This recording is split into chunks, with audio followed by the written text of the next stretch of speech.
Together. Class? Yes. Okay, I want everyone to turn to their partner and discuss with them everything that they already know about IQ. Okay? Go.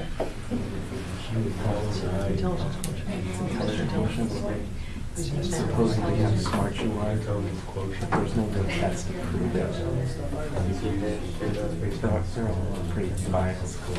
And they just let me As many as are definitions of intelligence. All of them? Okay, class? Yes. Okay, so Eric, what did you guys come up with? IQ stands for intelligent quotient, I believe, and it's a numerical value scoring system. Brian? Well, we came up there's an IQ test, but then this also measures your intelligence based on certain tests. What? Your mental capabilities in different situations. Okay. And Brian? Kind of the same thing, just a test to measure your intelligence that we came up with. Seems like there's as many definitions of IQ as there are definitions of intelligence. So does anyone have an idea of why IQ is important in education?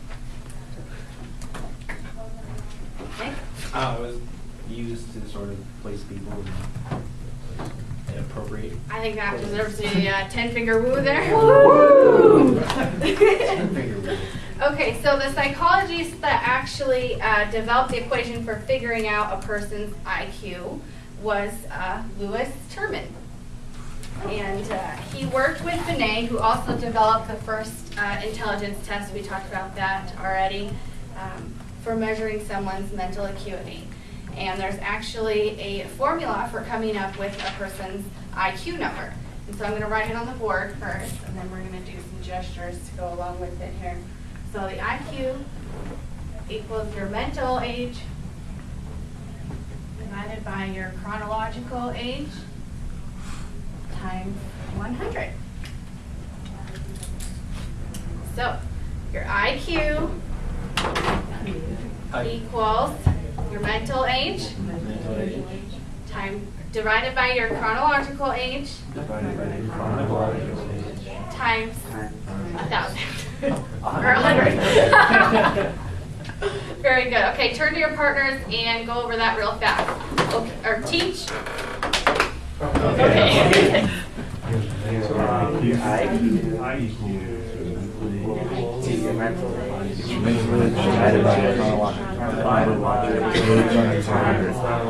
Have you ever heard of the game Brain Aid?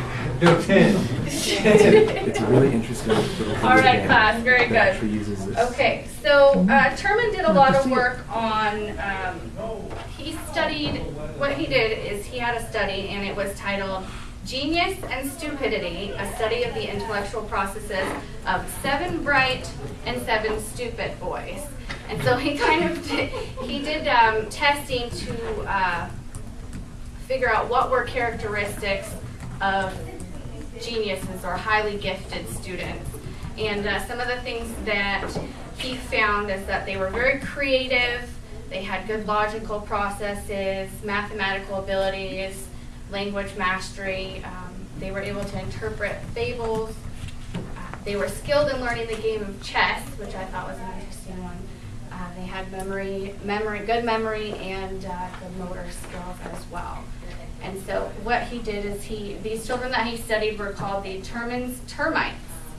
And they were chosen to test if high IQ children would also be successful as adults. And he actually found that these higher IQ children were taller and healthier and more physically superior than the other children that he studied. So, and then his testing kind of led to the whole grouping ability. And then I will just close with a quote that he had. He says, "Of the founders of modern psychology, my greatest admiration is for Galton." Interesting. "And my favorite of all psychologists is Binet, not because of his intelligence test, but because of his originality of insight and open-mindedness, and because of the rare charm of personality that shines through in all of his writings. And I thought this was interesting because he developed the IQ test, but the things that he admired his peers for were things other than intelligence.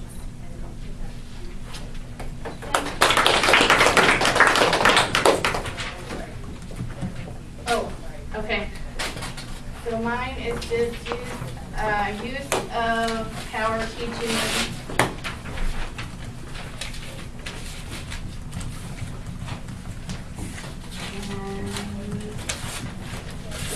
Engagement.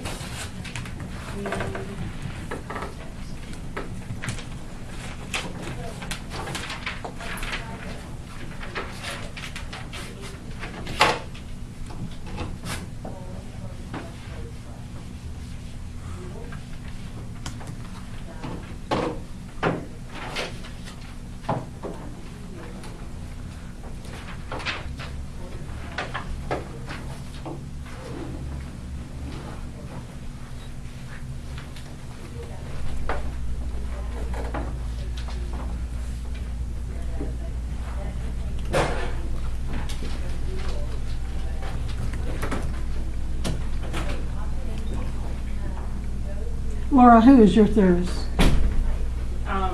Goddard. Okay. Gwen, can you see who's next? Is it The me? board No. says Jen, Chris, Robert, Laura. And Robert has, so both of the controversies are next week. So you just want me to go? You want to go with Dweck? Yeah, that's fine. She's not controversial. Okay. And pardon, we're going to do Gardner next week because we have video and activities on those. If you would count out those papers though that you're going to use, and pardon, I need for you to print out what it is you're going to, your script for next week if you could, so I could see it to start. Am I doing mine next week? Or Yes, we're going to save controversy because I have video on that. Laura, what do you do? Oh boy, video. You'll love it. Do you do the same one? No, you have Gardner. Oh, okay. So Two different people. What do you want to do with this? You want to keep them for next week or you want me to? Oh, keep this one. Yeah, you keep it. Send me your script so I can look at it and assist you, okay? All right. Very quickly, while Chris is getting ready, remember, I've studied creativity all my life. Well, Terman was made fun of as a child because he was incredibly bright. And so when he began his work in psychology, he wanted to know if the stereotypes of very bright children were true. What are the stereotypes of very bright children? Socially awkward. What are they? Socially awkward. Okay, what else? They're kind of Know-it-all. Scrawny. Nerds. Okay, so he wanted to know that. So what he did was, and this study, by the way, is I was teaching in the 70s when the 50th anniversary of the study. It's a different study from that one that you mentioned right there.